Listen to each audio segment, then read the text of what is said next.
Hi there. This is 21 and 21, a rapid-fire Q&A show filmed at Presidio Bitcoin. I'm Haley Berkoe, and I ask people who stop by Presidio Bitcoin 21 questions in 21 minutes.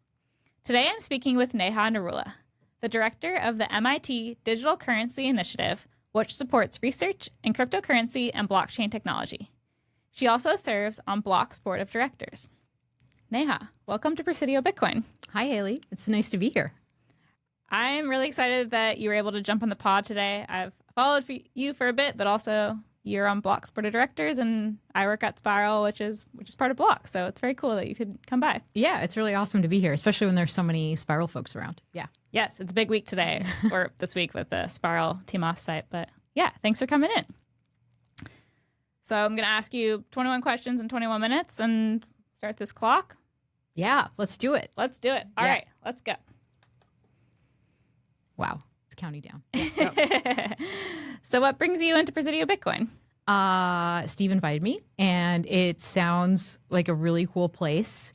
And San Francisco is really beautiful. Yeah, so I'm excited to be here. Check it out. Can you tell me a little bit about what you're working on right now? Yeah. So I lead the Digital Currency Initiative, which is based out of the Media Lab at MIT. And we have a lot of developers and researchers who are working on Bitcoin. Something that I'm really interested in right now is trying to answer really hard long-term questions about Bitcoin's viability and how far it can go. And so the two areas that I've been thinking about the most are, number one, scalability. So how far can we actually scale self-custody? How many people can use Bitcoin in a self-custodial way? So not with an intermediary that's holding your funds. And the second being security. So proof of work, mining, super important, underlies what makes it hard to double spend in Bitcoin. But the question is, how's it going to work as the block subsidy changes? How's it going to work with different incentives? How do we get a better understanding of that? How is some of this research important to Bitcoin's future, and kind of what are different ways that we're conducting this research? Yeah, so I think these are like two of the most important questions in Bitcoin. How many people can really use it? Can it serve as a medium of exchange at scale? And how do we think about its security? What does that rely on? I mean, to me, these are like critical underlying questions. So, I think they're pretty self-evidently important for Bitcoin. The way we work on them is that we have these developers at the Digital Currency Initiative who work on Bitcoin Core.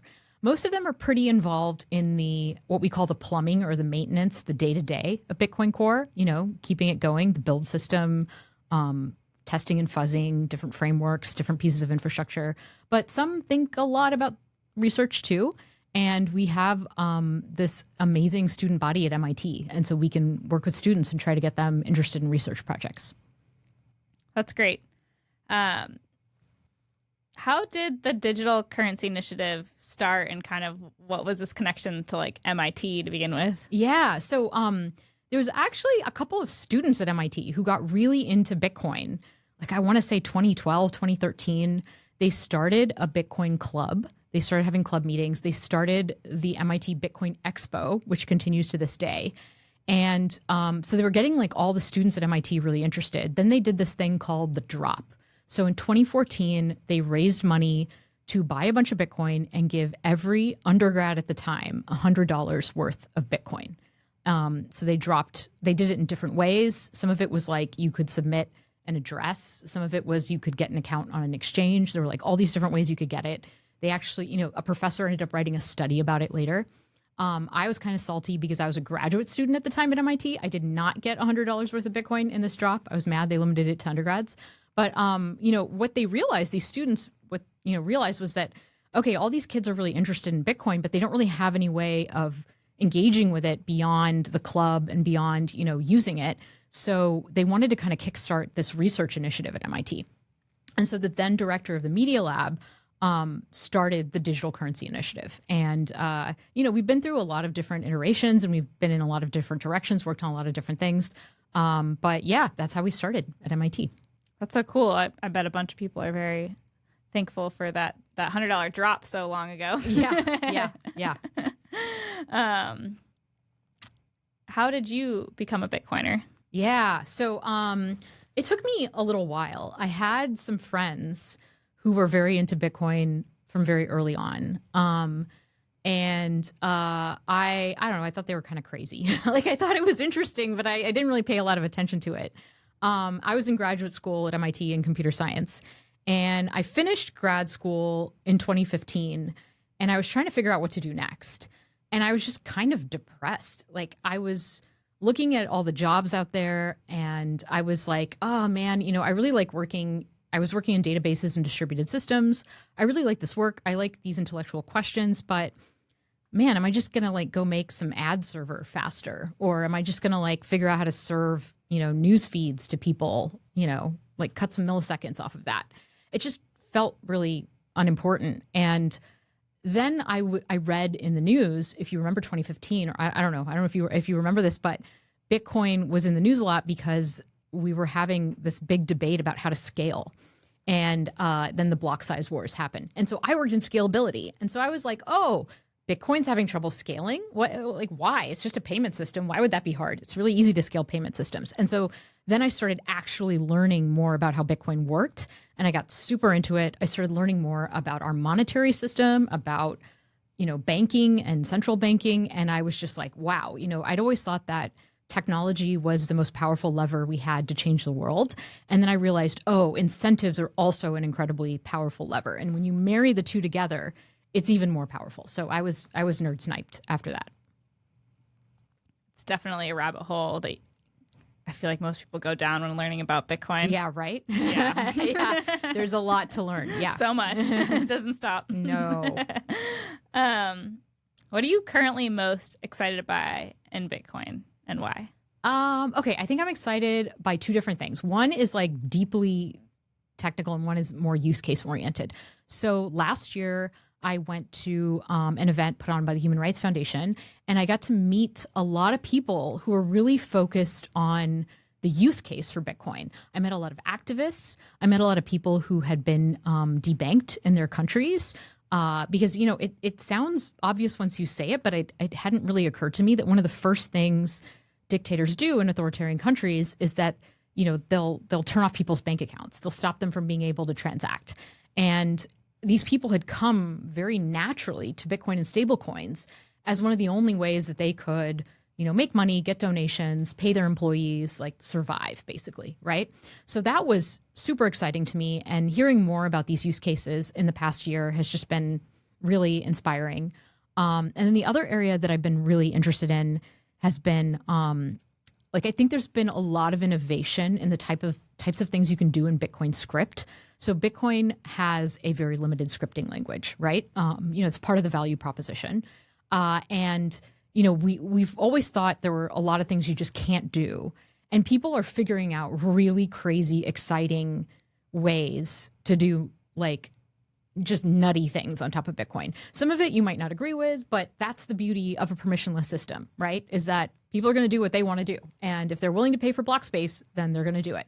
And I think that's really exciting. I think people are coming up with really clever ideas. So this idea that the constraints of Bitcoin script are creating a lot of creativity. So let's fast forward to a grim future and Bitcoin has failed. Okay. Why do you think it failed? Oh my God, there's like so many ways Bitcoin can fail. I think about this all the time. There's so many ways. Okay. I think one way it can fail, which actually might be controversial because I think a lot of people would define it as success, is if all the central banks around the world start holding Bitcoin. I think that totally destroys the value proposition of Bitcoin. So let me explain. We're seeing this rise in like the financial institutionalization of Bitcoin, right? So we have these ETFs, we have this notion of nation state reserves being floated around, and we have like a lot of large companies adding Bitcoin to their treasuries. And so more and more and more people are, it's starting to become narratively accepted that Bitcoin is sort of this alternative to gold, this digital alternative to gold. And I understand why people see it that way. And I don't necessarily think there's a problem with seeing it that way. But I think that there's a huge problem if that's all Bitcoin is, because the entire value proposition of Bitcoin is this idea that it is permissionless money that nobody can stop, that's not controlled by a small set of entities. And if it becomes the case that the vast majority of Bitcoin is held by the same actors that hold gold right now, maybe even more concentrated, I think that's going to be a real problem, because those people are going to start running nodes, they're going to start mining, they're going to have more and more of a say in what the network is and what the network becomes. So I think that's a real problem. I think we need to have like what I call a long tail in Bitcoin of users, of just individuals and people who are holding it and using it. I think that's really important. Well, I was going to ask you how we can mitigate the risk, but maybe you can expand on this long tail user idea. Yeah. I think the way to mitigate the risk is to get it into as many people's hands as possible. Just thinking about money, thinking about cash, thinking about currency, thinking about like what people value and how these things work. Like the thing that's really sticky is just billions of people around the world seeing this as something that they can hold and that they can use and that is going to have value day to day. And it doesn't mean that they use it every single day to buy coffee, but I think the fact that they can hold it if they want to is really important. And if we limit the number of holders to, like 1 million financial institutions, like that's nowhere near good enough. And so I think we have to think about how far we can push that. Well, I was also going to ask you how we can get more people to use Bitcoin as a form of payment, because right now there's definitely a lot of people that are holding Bitcoin, which is great. It has that value proposition too. But I agree with you that it's really important to get people to use Bitcoin as a form of currency. Yeah, I wish more people who claim to be in crypto had worked on this problem, right? Like payments are so, I don't know, payments can be, it's like people don't find them the interesting thing, but I think that they're the really important thing. And it's totally a usability issue, I think. It's like we need better wallets, we need better flows, we need better understanding.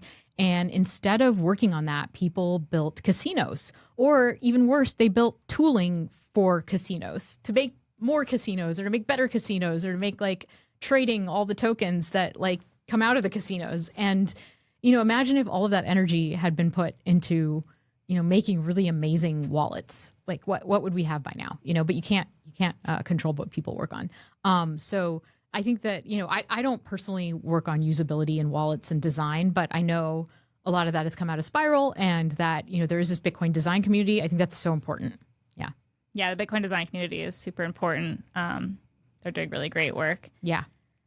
In regards to like, having a dream to see better wallets being built, is there like a specific type of wallet that you would like to see exist, like your dream wallet? Oh man. Yeah. Okay. So I am just like so bad at actually taking care of my stuff. Right. And so I am like the worst. I do self-custody some of my Bitcoin, but not all of it, because I don't trust myself. And so I think things that can like really eliminate that fear for people of like, oh my gosh, if I don't do this right, I'm going to lose everything. Right. Another area that I think that I'm starting to get more excited about is, if you look at where this technology is having the biggest impacts, like where's Bitcoin actually getting used, where stablecoins getting adopted, it's in the global South, right? And I just feel like as people who are sitting here right now in San Francisco, California, we just do not even understand what payment systems in other countries and other cultures are like. And they are so different, and they are so, they're just like, the challenges are different. And so, something we're trying to figure out how to do now is how do we forge better relationships with the engineers and the developers and the students and the builders in these places, so that we can work with them to solve the challenges that exist there and not here in the United States. Yeah, it is. It's really hard if you've never been somewhere, you don't have like personal relations with somebody to kind of like know their struggles. And I remember when I went to like Africa for like the first time, and I had read about M-Pesa, and I'd like, M-Pesa is this thing, it's in Kenya, it's like, it's used everywhere, blah, blah, blah. But it wasn't until I went to Nairobi and I got myself a feature phone and I like signed up for M-Pesa and I bought something that I really understood what it was like and how it worked, right? You have to go there and you have to experience it. Totally. So what's your most controversial Bitcoin opinion? Ooh, Wow. I don't know. I mean, I think maybe, one thing I already said about like not being excited about nation state reserves, that's definitely kind of controversial, I guess I would say. Okay. I am super excited about layer 2 stuff. And when I say that, I mean in addition to Lightning. So like ZK rollups and all of that. Like I think that's exciting. I want to be able to build things on Bitcoin, like really build things that hit a different point in the trade-off space of, trust and efficiency and, what you can do, programmability. I don't know if that's controversial or not. But yeah, I'm really excited about that. Yeah, I don't know. That's actually, that was similar to Jack's answer too, about being excited about other layer 2 solutions. Yeah? Oh, cool. Huh. All right. Good company. Yeah. Okay. What's your perfect Sunday? Okay. Well, I spend a lot of time in New York now. So I guess a really good Sunday might be like going to a really good bakery, because New York has like some really good food. Spending time outside. We live near Central Park. Central Park is beautiful. It's really nice. I think it's so funny when people who live in New York, when you talk to them and they're like, what do you like about living in New York? And they talk about the parks. And I'm like, you know what? Like 97% of the rest of the United States has is grass and trees. And like, you live in New York, but it's true. Central Park is really nice. Maybe like a museum or like a cultural event or an art thing, hanging out with friends, probably cooking dinner at home, and hanging out with my partner. Yeah, something like that. Sounds like a lovely day. Yeah. So what do you think the best way is for universities to support the Bitcoin open source ecosystem? Well, I like to think that we are doing a pretty good job. We have been a stable long-term home for some of the most senior developers who work on Bitcoin for 10 years now. 10 years. So that's like a century in Bitcoin time.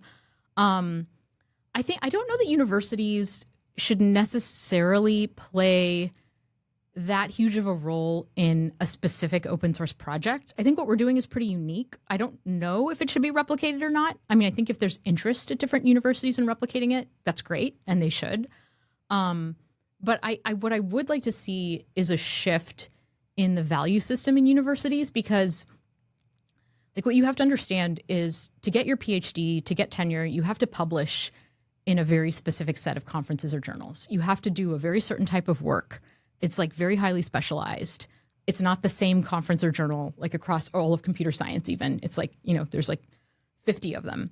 And you have to speak a certain language. And I think that so far we haven't done a good job of matching Bitcoin up with that language. Like there are a lot of papers that are published in Bitcoin and in Lightning, but I don't know that academics really totally understood the constraints and the value system behind it. And I think it was a lot easier for academics to sort of invent their own blockchain or invent their own consensus protocol, which is really unfortunate.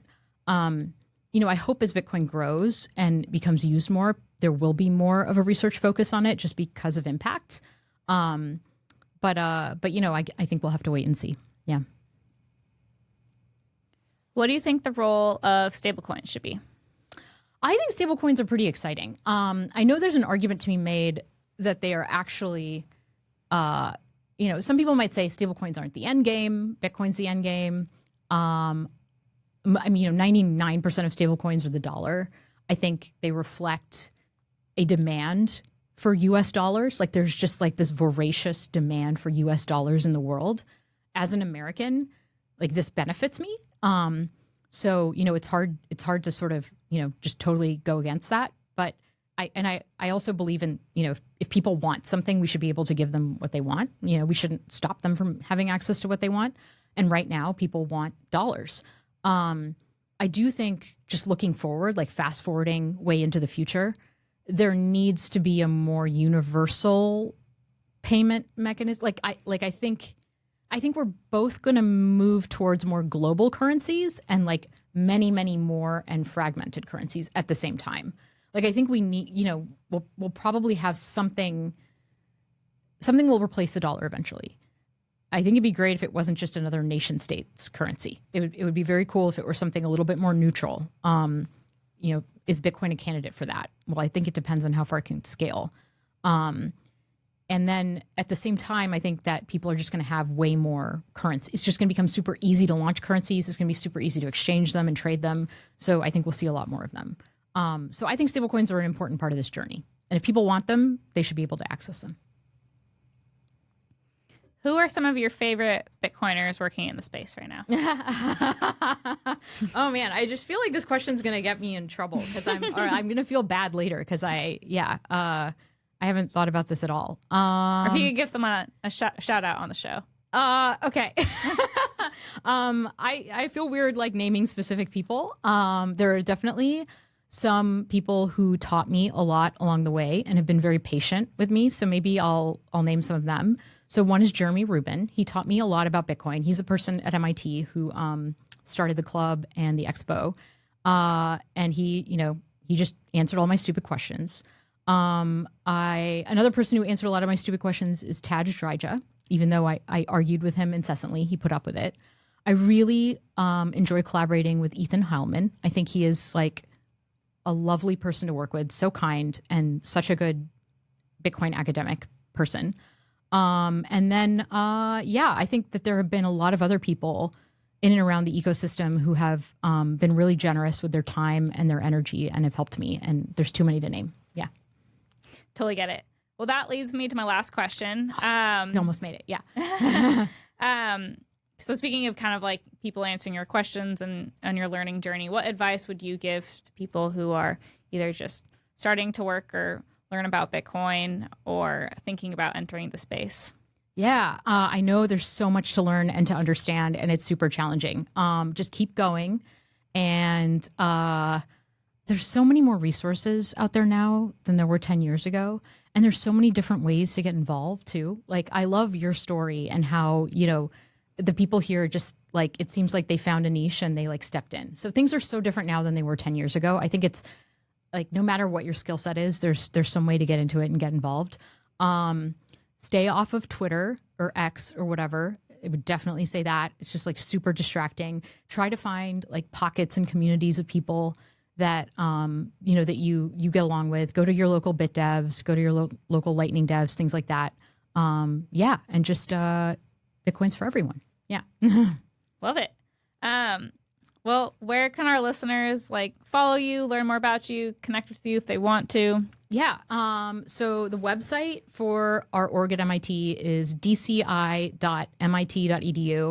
I am on Twitter /X. It's at Neha, so Neha, but I don't use it very much. And then you can always just email me. I'm kind of a boomer like that. I still like email. You can Google and find my email pretty easily. Yeah. Perfect. Well, thank you so much for making the time to come on the show today and stopping by Presidio Bitcoin. Yeah. Thanks for having me here. Yeah. You're welcome anytime. Okay. Thank you.